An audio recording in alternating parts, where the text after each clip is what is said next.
सभी कहते हैं पश्चिमी देशों में परिवार व्यवस्था समाप्त हो गई। ये मालूम नहीं कितना सच है, लेकिन भारत में समाप्त हो रही है, होती जा रही है, कई हिस्सों में हो चुकी है। परिवार व्यवस्था के समाप्त होने के लक्षण क्या है? पहला, लिव इन रिलेशनशिप। हमारा कोई विश्वास नहीं, कोई आस्था नहीं, जब तक बन रही है साथ रहो, जब नहीं बनी तो भाग जाओ। हमारे अंदर अगर भावनात्मक जुड़ाव होता, इमोशनल बॉन्डिंग होती, तो हम कमिटेड होते। कमिटमेंट से बचने का तरीका है live in relationship. Live in relationship यही है। दूसरा है समलैंगिक विवाह। इसे कानूनी मान्यता और मंजूरी मिलने का मतलब यह है कि हमारा परिवार व्यवस्था पर विश्वास नहीं है। लिव इन रिलेशनशिप और समलैंगिक विवाह दोनों यह घोषणा करते हैं कि हमारा मातृत्व और पितृत्व पर भरोसा नहीं है, भरोसा नहीं रहा। जब मातृत्व और पितृत्व पर विश्वास नहीं रहा तो हमारा पेरेंटिंग पर भी विश्वास नहीं रहा, शिक्षा और संस्कार पर विश्वास नहीं रहा, रिश्तों और जीवन मूल्यों पर विश्वास नहीं रहा। जब रिश्ते और जीवन मूल्यों पर विश्वास नहीं है तो परिवार कहां आकार ले पाएगा? अगर हमारे दिलों में थोड़ी बहुत भी कीमत बची है रिश्तों की, जीवन मूल्यों की, तभी हम परिवार व्यवस्था में विश्वास कर पाएंगे। और तीसरा सबसे बड़ा कारण है स्वार्थ और अहंकार।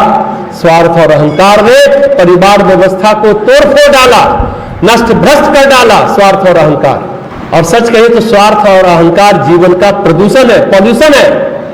परिवार को नहीं, जीवन को नष्ट कर डालता है। जीवन में जब स्वार्थ का अतिरेक होता है तो हम केवल हर चीज को अपने नजरिए से देखते हैं। मैं और मेरा, ये परिवार ही नहीं व्यक्तित्व को नष्ट कर देगा। जब हम हमेशा सोचेंगे मैं और मेरा, ये परिवार को ही नहीं हमारे जीवन को नष्ट कर देगा। और जो मैं और मेरा कर रहे हैं वो मैं और मेरा भी नहीं टिका रहेगा, वो मैं और मेरा भी टिक नहीं रहा है, अंततः वो भी समाप्त हो जाता है। परिवार व्यवस्था का मतलब क्या है? विश्वास और प्रेम की प्रगाढ़ता। परम पूज्य गुरुदेव वेद मूर्ति तपोनिष्ठ पंडित श्री राम शर्माचार्य यही कहते हैं, प्यार और सहकार से भरा पूरा परिवार ही धरती का स्वर्ग होता है। प्यार और सहकार से भरा पूरा परिवार ही धरती का स्वर्ग होता है। परिवार व्यवस्था का मतलब है विश्वास और प्रेम की प्रगाढ़ता। देखिए, जब हम उपनिषद पढ़ते हैं, अपने शास्त्रों को पढ़ते हैं, तो कहते हैं सब कुछ परमेश्वर से ही उत्पन्न हुआ है। इसका मतलब क्या हुआ? देखिए ध्यान से समझिए, अब गहरी बात बोल रहे हैं। सब कुछ परमेश्वर से ही उत्पन्न है, इसका मतलब क्या हुआ? बहुत गूढ़ अर्थ है। सब कुछ परमेश्वर से उत्पन्न हुआ है। कहीं ना कहीं उसने अपने अंदर में, अंतर में परमेश्वर के प्रकाश को, उसकी परम चेतना को, उसकी पवित्रता को धारण कर रखा है। अगर सब कुछ परमेश्वर से उत्पन्न है, हम ऐसा सोचते, विचारते, महसूस करते हैं। जब हम कहते हैं कि आप हमारे अपने हो, तो प्रकारांतर में यह कहते हैं वो परमात्मा जो हम में और तुम में दोनों में विद्यमान है, यानी हम दोनों एक हैं। और उसी के सहचर्य का प्रयास है रिश्ता, उसी के सहचर्य का प्रयास है संबंध। रिश्ता और संबंध क्या है?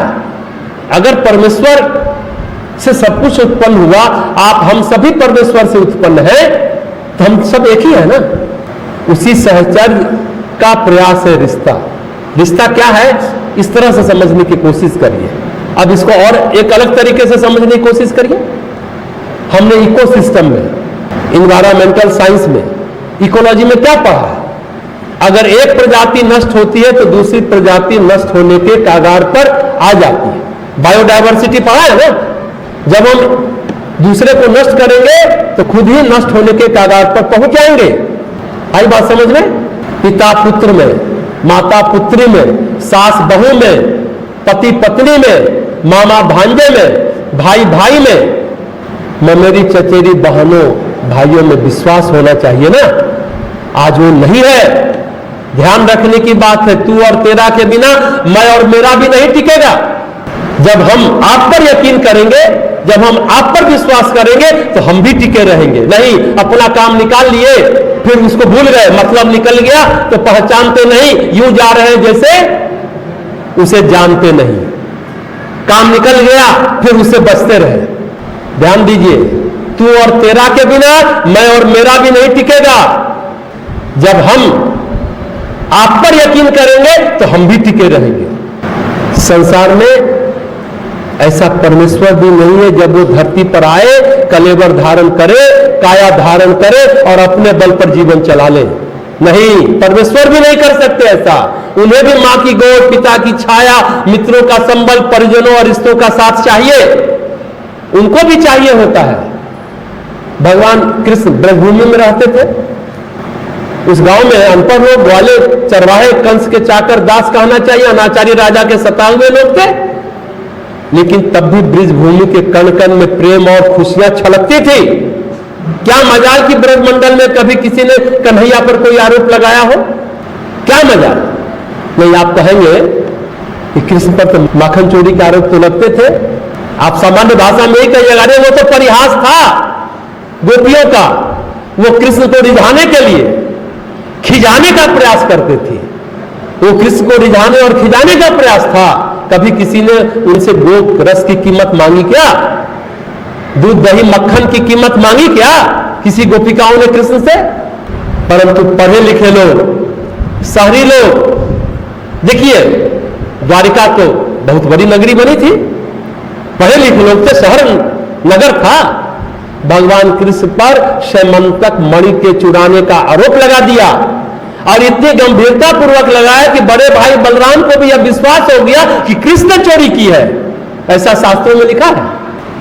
गांव के लोग, ब्रजमंडल के लोग चिढ़ाते थे, रिझाते थे, खिजाते थे, लेकिन कभी कीमत नहीं मांगा किसी ने। यह है जीवन मूल्य, रिश्तों का मूल्य। आज हम संपन्नता और समृद्धि के अतिरेक में क्या क्या खोते हैं? सबसे पहले परिवार को खो देते हैं। सिर्फ पश्चिम को दोष नहीं देना चाहिए। सच यह है, जैसा सभी जगह कहते हैं, लेकिन पश्चिमी सभ्यता के प्रभाव के कारण आज भारत में भी परिवार व्यवस्था खत्म हो रही है। सच तो यह है कि पश्चिम में तो परिवार कभी सीखा ही नहीं था। पश्चिम की संस्कृति में इसकी चर्चा नहीं है। उर्दू में एक शब्द है सजरा, नाम जाना है? सजरा, सजरा मतलब क्या होता है उर्दू में? सजरा यानी पीढ़ियों का ब्यौरा। जब हम तीर्थ में जाते हैं तो तीर्थ पुरोहित पूरे कुल खानदान का, पूरे पीढ़ियों का नाम लेकर संकल्प कराते हैं, पूजन कराते हैं। विवाह मंडप पर भी हम वर वधू के 7 पीढ़ियां, कम से कम 3 पीढ़ियों का स्मरण करते हैं। वर के 3 पीढ़ियों का नाम लेते हैं, वधू के 3 पीढ़ियों का नाम लेते हैं। पश्चिम में कोई करता है विवाह के समय ऐसा?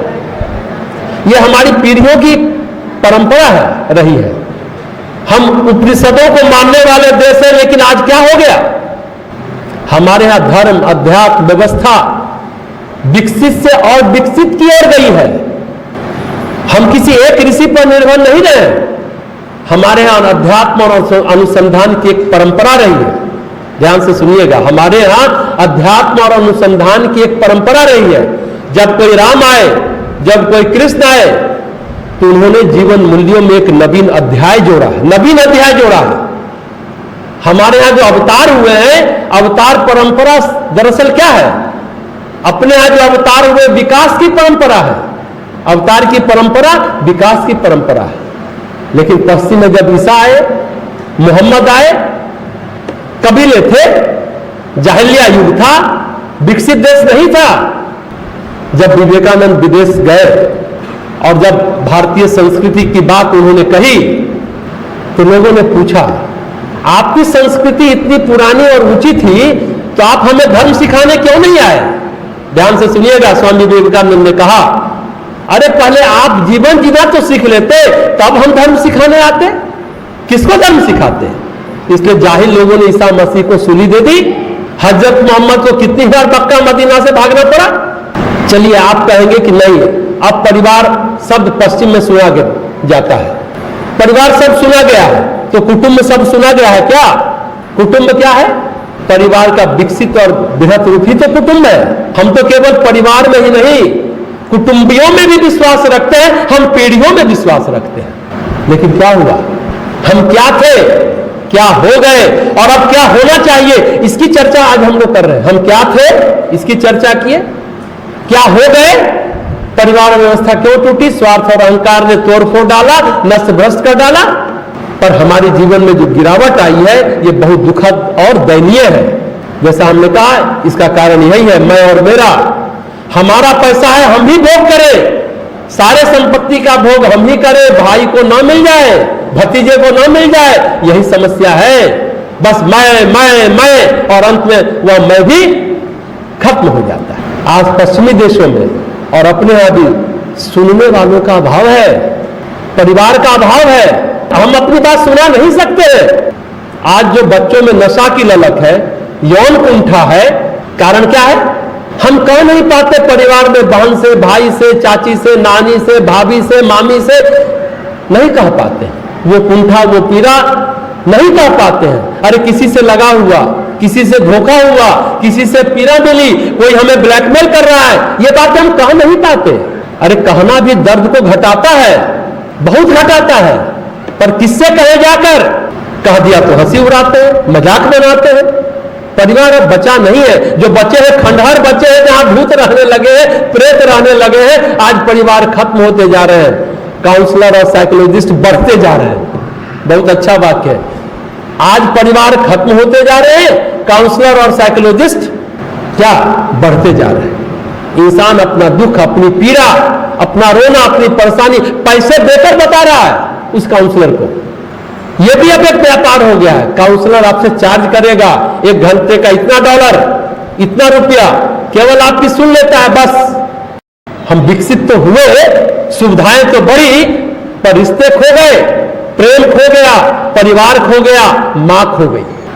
विकास के अंधी दौर में अंदर का आकाश खो गया। आई बात समझ में, बहुत पीड़ा है, बहुत दर्द है इस वाक्य में। विकसित तो हुए, सुविधाएं तो बढ़ी, पर रिश्ते खो गए, प्रेम खो गया, परिवार खो गया, मां खो गई।